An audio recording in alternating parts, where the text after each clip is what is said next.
Hello, everyone. I hope you are well.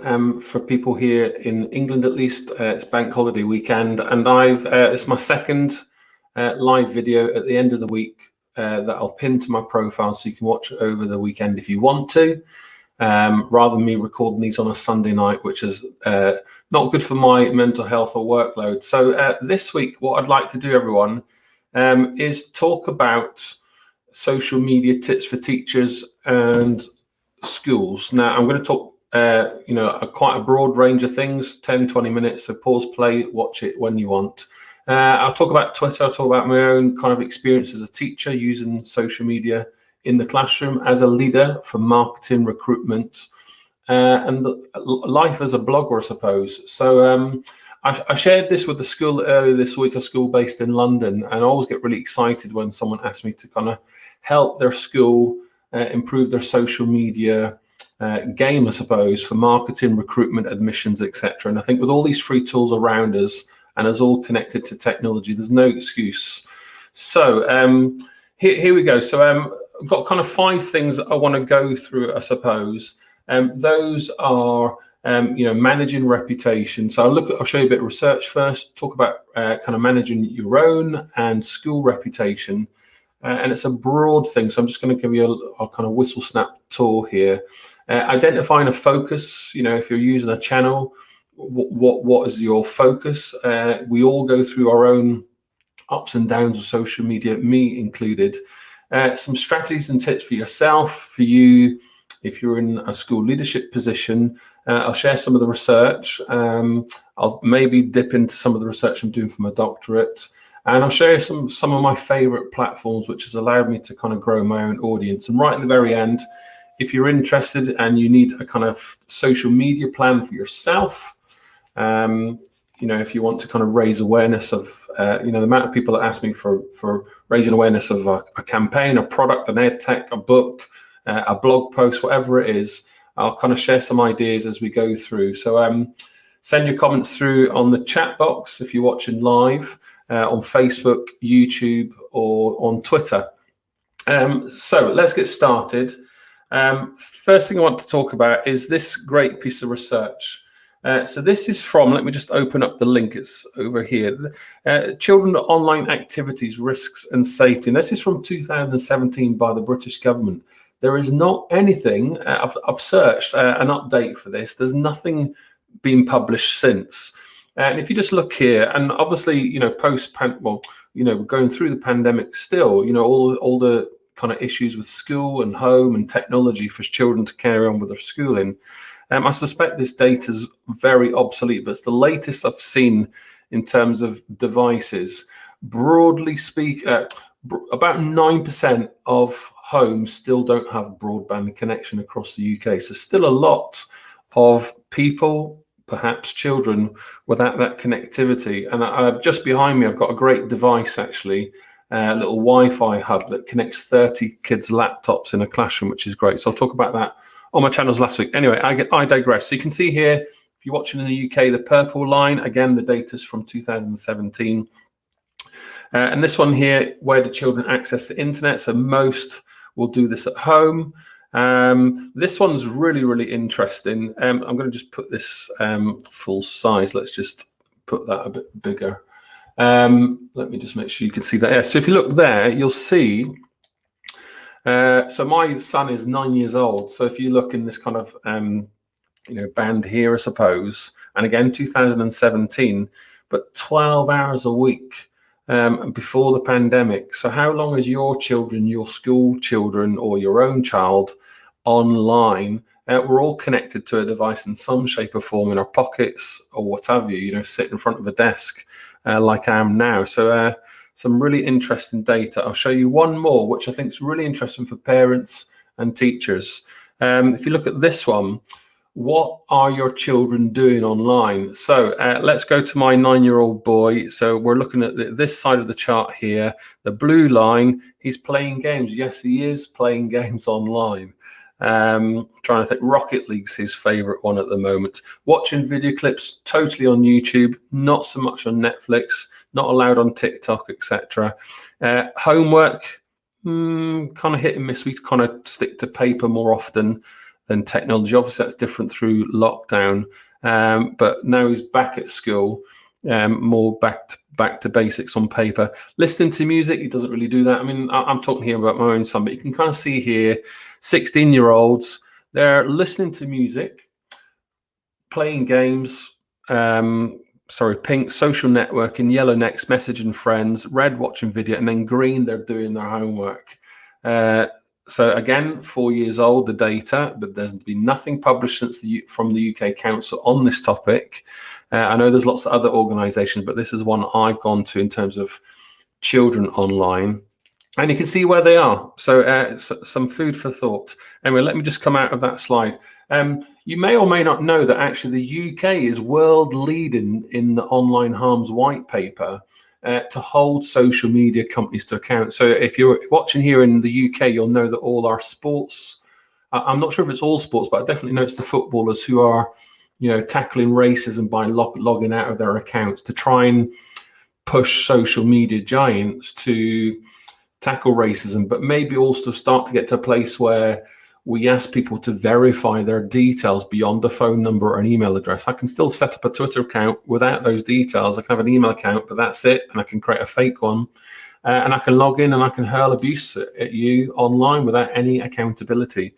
So the UK are getting to this, but we're in a place now where, online, you're more likely to be bullied online than you may be physically, particularly in our children's schools. So in this document here, this is a good resource for educators, researchers, people interested in online technology, safeguarding, etc. Now, there's every word covered in here, from pornography to misinformation, disinformation, etc., etc. There's a little link there, so if you're interested, I'm going to attach the slides to underneath this video once I've finished, and you can have a look at all the slides I'm sharing here and download this resource. This one page will keep you busy for a few years. It's incredibly interesting, very detailed, high-level stuff, and there's lots of things here that's also a great teacher training resource. When last did your teaching staff in your school have a safeguarding technology type kind of risk assessment across your school? And I'm going to give you some examples in a moment. Something that we should always consider. Okay, so this is inspired by a training event I went to, and the reference here, so this is not my slide, Media Loot this comes from, but if I just put all these things on the screen here, how many social media platforms do you know? If you just look at the top line, give or take one or two of the logos are a bit outdated. But if we look at A1, obviously Facebook, Twitter, Google, Google+, which I think is now redundant, Instagram, A5, LinkedIn, StumbleUpon is a bit like an old Google search, a bit like a Ask Jeeves. And then you've got Pinterest. So there's 32 channels there. Do you know them all? Are you familiar with their terms and conditions? Every time we press that terms and conditions button, lots of things happen behind the scenes. I try my best to regularly review them. And you have to be 13 years old in the UK to use most of these, but that's just the minefield. We'll know that all the apps we can download on the phone, there's thousands of them. There's just a screenshot, designbolts.com I got this from, of just some apps. We can just pick out some here. Yahoo, there's Ask Jeeves over there. AOL, remember AOL? I think the 1970s or 1990s, I think it was created, but I'm going to say 1990s just to be safe. We've got WhatsApp there. You can start to pick them out slowly. Vine, obsolete. I used to love using Vine. Now it's, I guess, a TikTok incarnation. I've given up with TikTok. I'm getting too thinly spread. So we have to all manage our use. So managing reputation. This is a picture of Mohammed and Wazi Jihadi John, a next student at my last school. And I haven't really talked about this much on my social media channels. But when I was a deputy head at a school in Westminster, London, we weren't prepared for the media storm, an international story. And this really took over the entire school community in all shapes and forms, where no stone was unturned with safeguarding aspects, wearing lanyards out in the street, getting kind of corralled by journalists for a story, etc. So I'll talk about a social media crisis plan in a moment for school leaders watching. Consider your intellectual property. I can't go into details, but I've had at least 3 or 4 copyright issues come my way through my blog and my Twitter from things I've shared years ago. So be careful, would be the message. Protect yourself, use copyright, check the terms and conditions for sharing images. I'm always a bit reluctant to use GIFs on Twitter. What are the terms and conditions for sharing those? Creative Commons for your own blog, your own resources, using logos, etc. You can even plug this into your blog or even your school website to protect your own content. So you can go to Creative Commons here in the UK, generate your own license. It's all there on the right-hand side. It explains what it means. If you go at the bottom of my website, you'll see my version. Copyright Hub, the government here in the UK pay for your copyright license in school. I'll say state schools to be careful here, not everybody. Where you can photocopy books and textbooks, etc. And there's a great resource, Copyright Hub, and also the Copyright License Agency, which have a huge stack of resources, advice and guidance for teachers, and loads of lessons. And there's some good stuff in there. One last thing, online e-safety calendar. I'm a big fan of e-safety in schools in February, but recently I've got a bit frustrated with it. We should be celebrating or pushing the e-safety agenda all the time, not just during a 1 week. And I know why we have one-off days. It's to raise the profile. But if we keep doing these things and we're in a place where kids are more likely to be groomed, online harmed, bullied, etc., rather than in the physical world where it outweighs online, then we have a problem. And this online white harms paper, I'd like to see the government speed that up very quickly. Now I'm going to shout out the Digital Sisters here, lovely ladies who helped my school during that crisis that I just mentioned in the video. These would be their tips. Does your school have a social media policy? Who is the lead person for that? Not just a designated safeguarding lead. Talking to children about your e-safety issues. What are the routes through to kind of reporting things that are serious? When last did you communicate with parents about the use of social media, your school's channels, how they can monitor it also at home? Get your staff trained. I showed you all those apps. How many do you recognize? What are the terms and conditions? How do they use them? If all your children are on Instagram or TikTok, does the school have an account just in case they need to log in and check something for safeguarding reasons? All the technology, the current affairs, I've shared a few ideas for you there. And that crisis plan, that ladder of kind of escalation when something goes wrong, even something simple as a snow day, if you have that, where your school's closed and you have to send out your communications, what is the chain of events for these kind of things? And have a health check. So Digital Sisters, Emma and Charlotte, helped us deal with this issue, and we got a lot of good things in place. And although I would consider myself quite tech savvy, there was nothing, we could never be prepared for something such as this international storm. So those would be 10 tips there. Right, personal for teachers. Let me share some of my ideas here. When you use your own social media platforms, whatever it is, are you using it for personal or professional reasons? I think it's important to separate them. Okay, everyone will have the different view. Obviously, depend on the career that you have, the accountability associated with it, the kind of principles or reputation that you have to hold as a professional within your kind of community is also something to be considered. So I think we're all in a bit of a better place today. 14, 15 years of using Twitter and Facebook, I think, for me at least. A lot of new, my first mobile phone was when I was 26 years old. How old were you? So a lot of maybe younger people that are born with this and they know no different and they maybe start a professional career. When last did you do a little digital sweep on your online identity? Because employers will check. So you need to be very careful, private, public, hold yourself to account in terms of the things you do share. I always say the t-shirt theory. If you wouldn't wear your message on a t-shirt down the high street, probably not a good thing to tweet. So are you sharing this kind of stuff? Or I'm conscious it's a Friday evening bank holiday. Or are you tweeting this? People like to do both on the channel. That's their choice. I choose not to. I think it's important to, for Teacher Toolkit, educational content.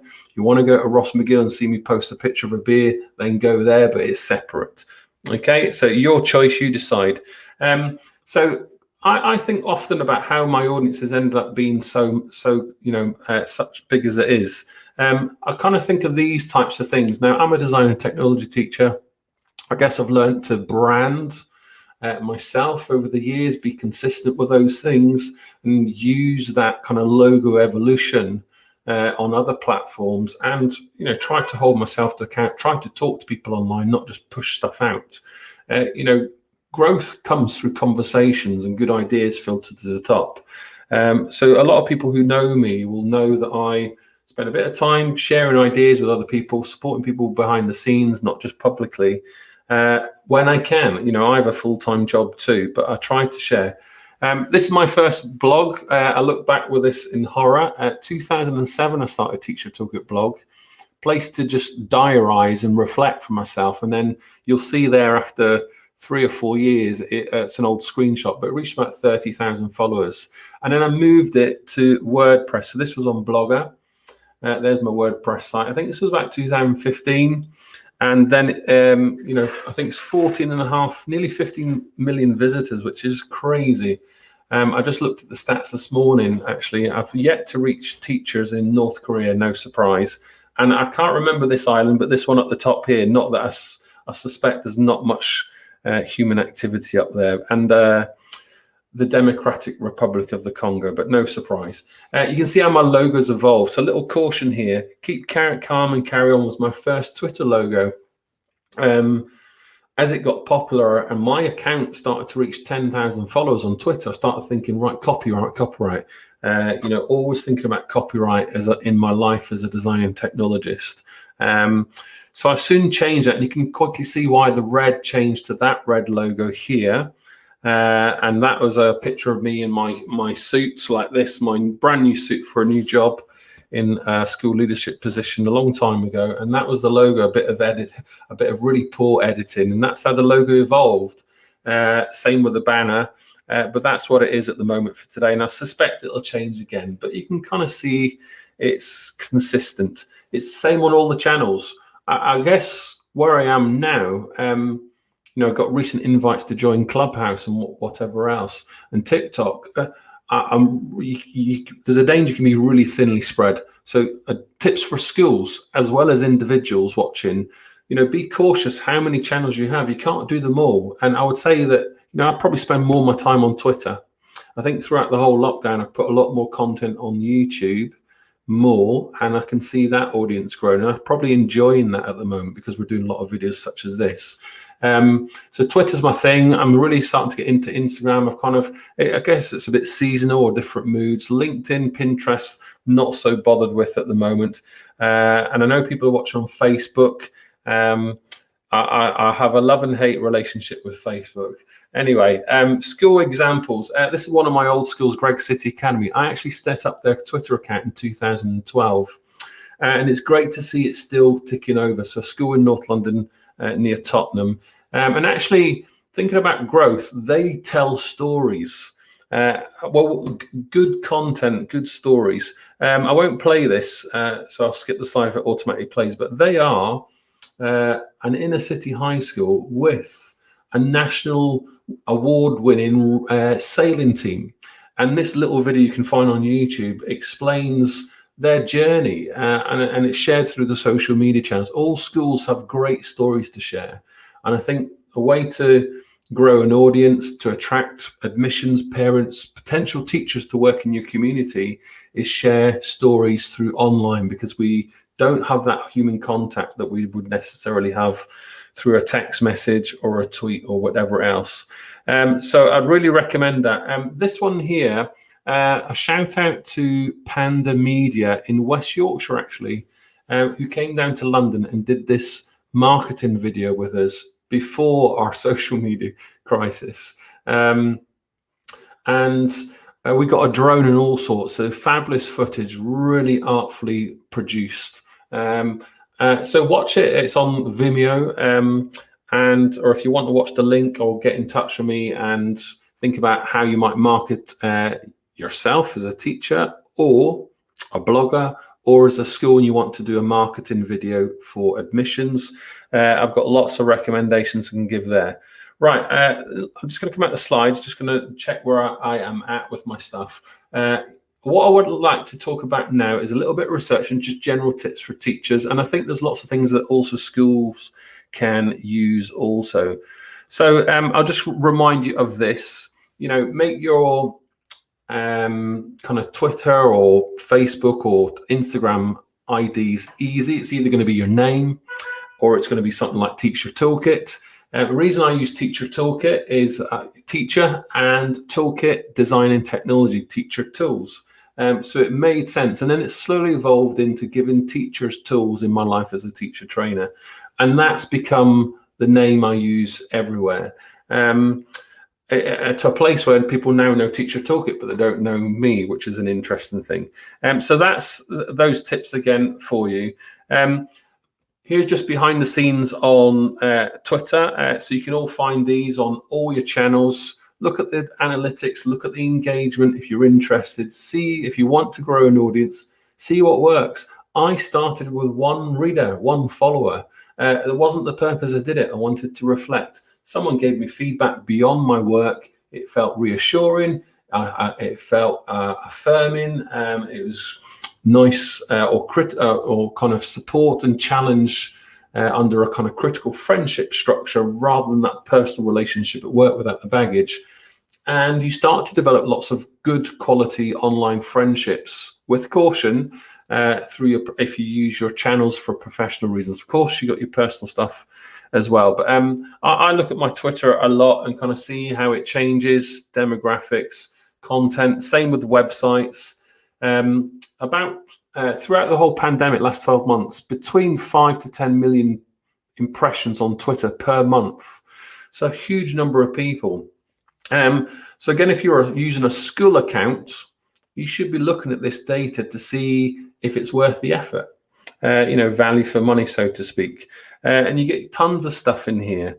So I'm just going to share a bit of research here from Rutgers University. Are you a me informer or an informer? Sorry, a me former or an informer? And this is as you personally here. If you're a me former, you're more likely to be self-indulgent. So let me just kind of explain the rule of reciprocation. People like when, if I contact you, it's more likely that I want you to do me a favor rather than can I help you with anything? So there's an important rule of thumb that people respond well when we reciprocate. So, if you're going to give someone who's requested, make sure you give that kind of back. And I think that's what I try to do with my social media work. And I think that's probably why it's grown so much, sharing resources. Share would be the message.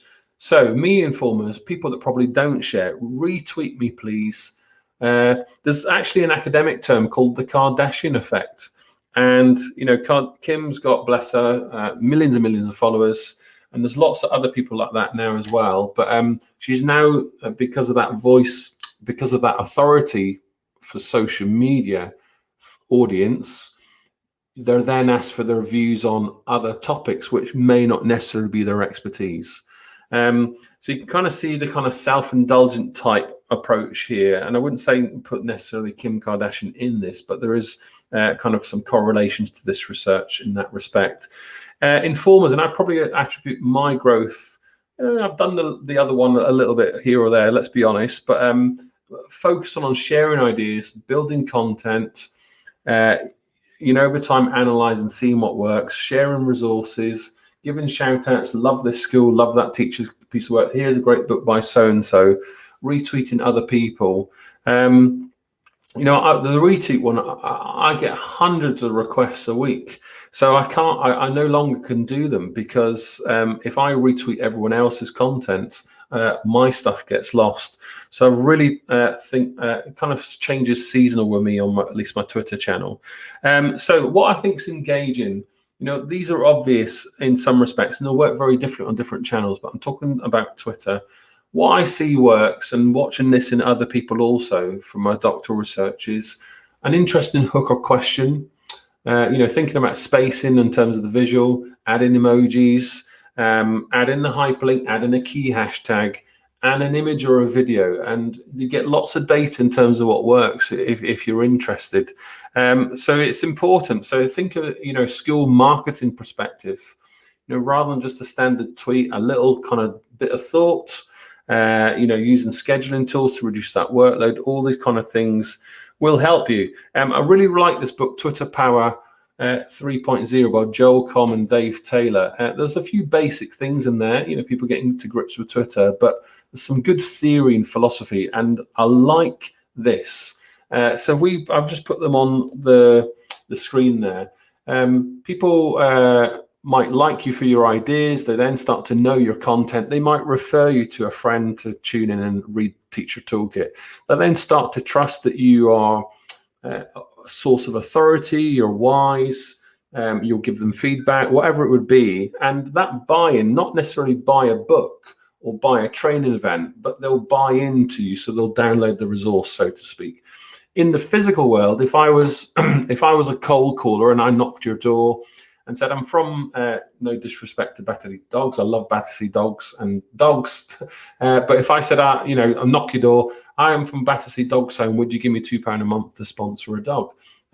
You'd probably say, well, I like Battersea Dogs, I know them, I trust the organisation, but I don't know you physically on my doorstep, so I'm not likely to buy or give you that £2 a month. Let's change the scenario. Let's say I'm your postman. I knock your door every Monday, there's your post, etc., etc. We have a little chit chat about the weather. You know me. You then go on holiday and say, I've got a parcel coming next week to you. Can you leave under the flower pot? There's a degree of trust. Did you know the post office are now, I don't know if this is true, but it'd be a great idea for busy teachers, selling stamps, little books of stamps for £1. Would you like one? And physically on your doorstep? You're more likely perhaps to do that if you've got those things in place.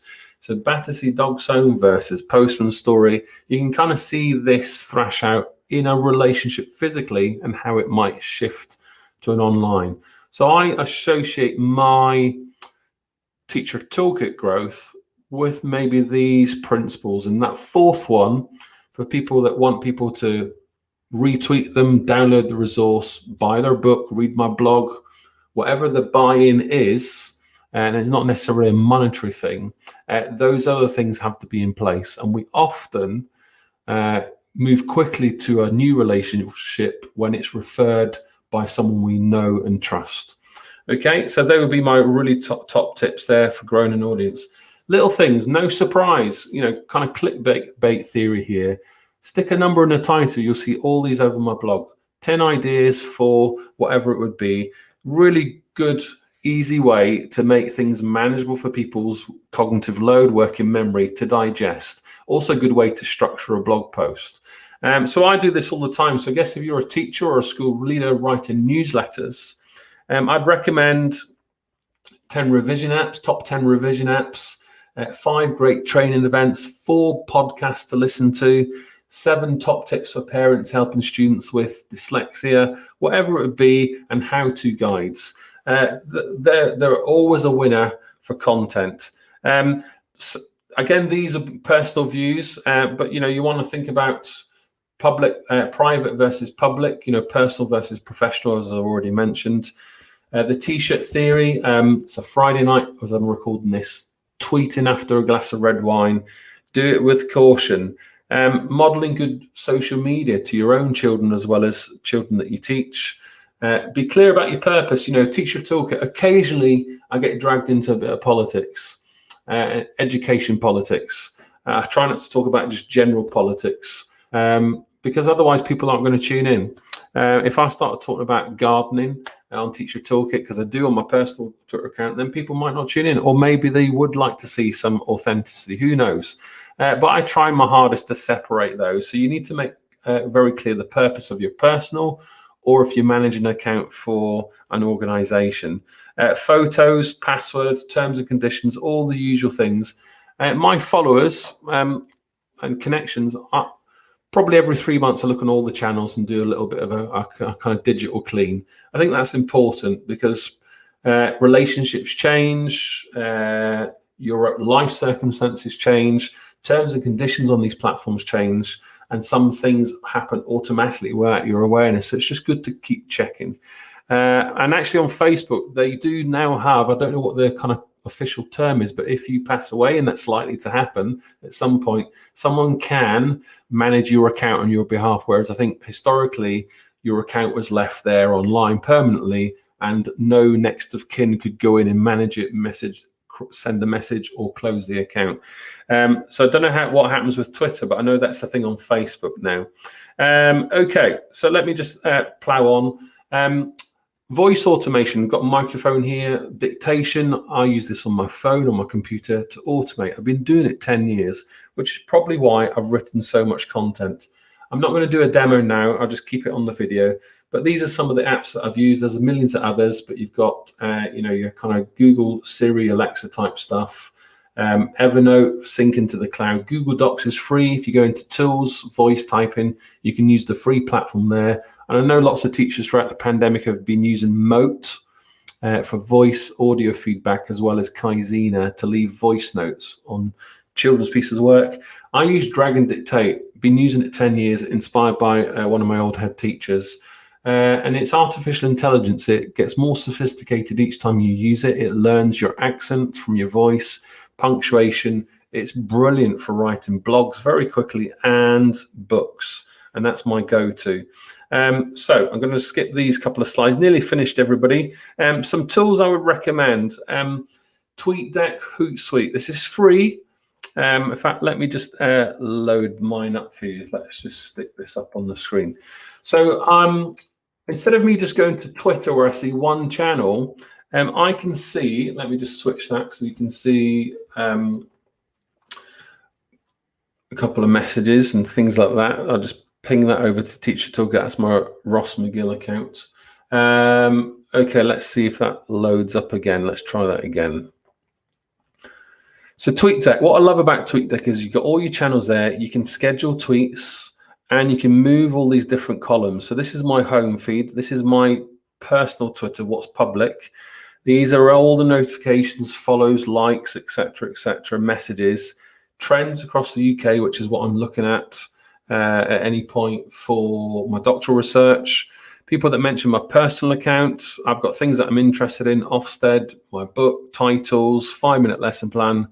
Nick Gibb, I've got an obsession with, education, politicians. So I've got all these different threads. There's probably about 20 channels on here.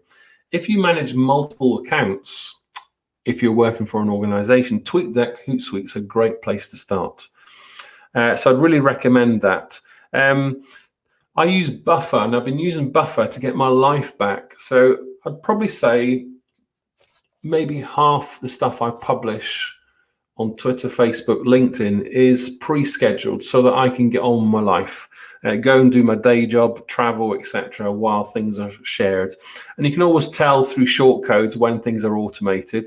And then I'll choose to reply back to people at another time. So a great thing with these, I also use Google Analytics, so you can plug this into your school website, your own blog, and see who, where, what device, what location. Peak time for me when teachers access my website is a Sunday evening. So I schedule everything because I want to get on with my own planning for the week ahead. That's when teachers typically do theirs, and that's when people look at the website the most. No matter how hard I publish stuff at another time of day, that's when people get ready for the working week ahead in the life of a teacher. So there's tons of stuff on Google Analytics you can use also. MailChimp, I've been using this personally, easily plus 5 years. Started to use it as a school leader. It allows me, and there's a newsletter blog on my site that goes through all this with screenshots. I email about 40,000 teachers twice a week. I know what device, what location, what they're clicking on, and it informs what I share next. And I'm actually just sharing about a screen and a half in length because people don't go to the bottom of the email. So it's really important to think about if you're automating content to your own audience or in your life as a school leader to parents or to prospective candidates, you need to know who's clicking what, how long for, etc. And all this, particularly throughout the pandemic with a huge emergence of lots of new apps and technology, there's tons of stuff out there.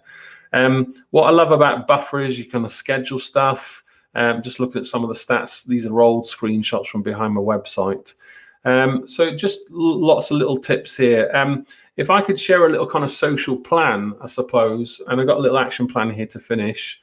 Share your blog, tweet this link out.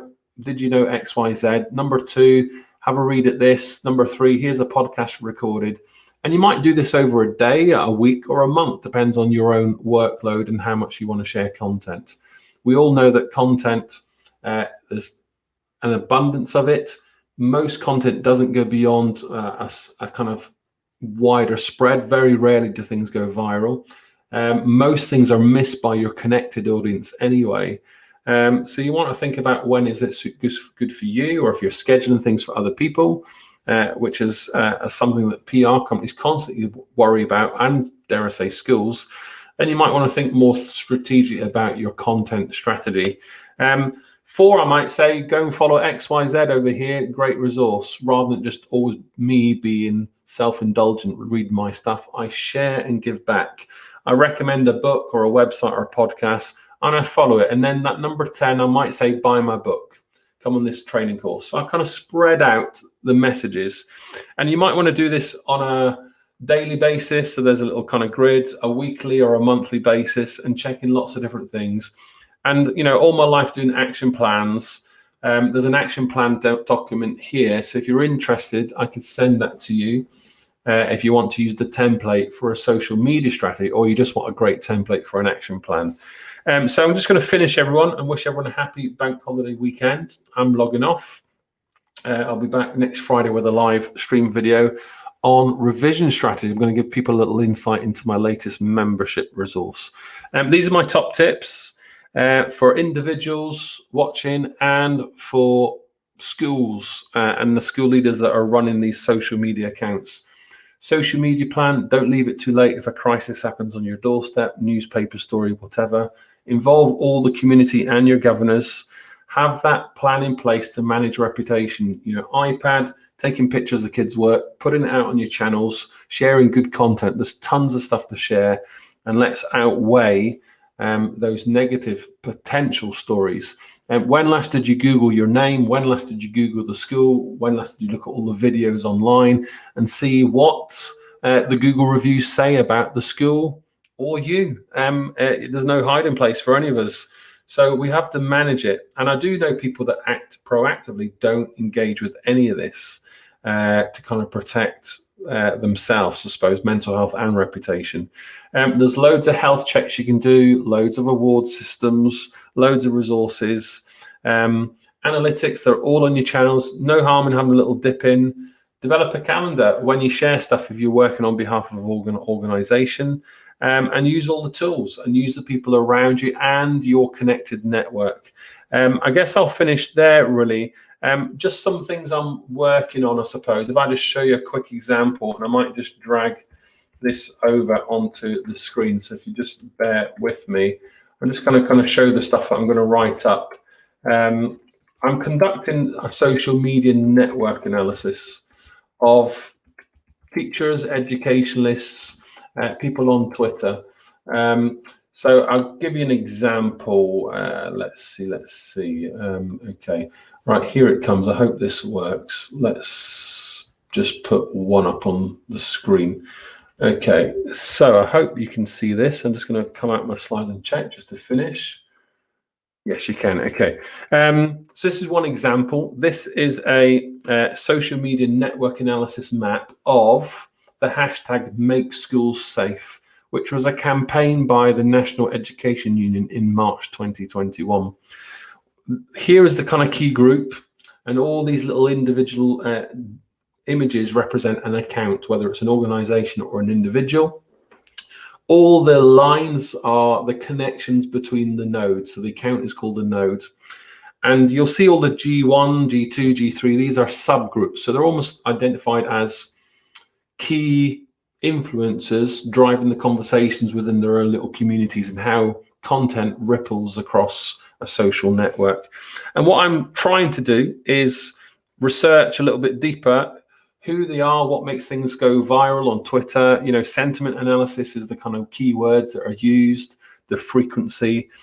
So I'm going to publish a little study on Gavin Williamson, the Education Secretary of State here in England, and his use of Twitter since he's had his account, but since he has been Education Secretary of State, and since throughout the pandemic, and how he's responded online with online communication. And it's very interesting.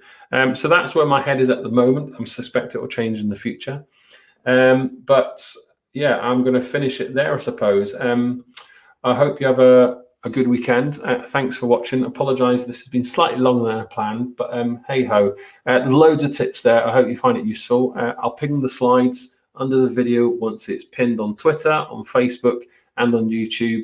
And give me a shout after the weekend if you've got any questions. Anyway, thanks for watching, and have a nice weekend. Bye for now.